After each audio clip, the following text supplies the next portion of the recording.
மிதுனம். ஸோ மிதுனம் வந்து வெளியே கலகலன்னு பேசிட்டே இருந்தாலும், மிதுனம் வந்து தன்னோட லைஃப் பார்ட்னர் கிட்ட பேசுறதுக்கு தவிக்கும்னு தான் சொல்லணும். ஏன்னா 7க்குடைய குருவே பாதகாதிபதின்ற ஒரு ரோலை பண்றாரு. ஸோ இது என்ன பண்ணும் அப்படின்னா, எல்லார்கிட்ட நல்லா பேச முடியுதுங்க. என் லைஃப் பார்ட்னர் கிட்ட மனசு விட்டு பேசவே முடியல. பேசினா சண்டை. இதுதான் சொல்லுவாங்க.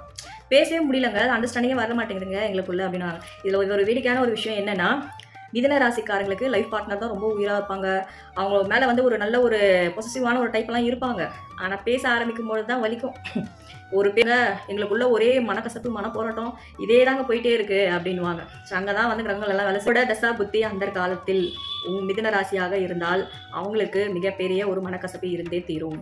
ஸோ இது மிதுனத்துக்கு 7 கூடியவர் யார்? தனுசு. ஸோ மிதுனம், தனுசு, மீனெல்லாம் ஒரே வீட்டில் தான் இருக்கும். ஆனால் பேசும்பொழுது தான் அடி வெடிக்கும்.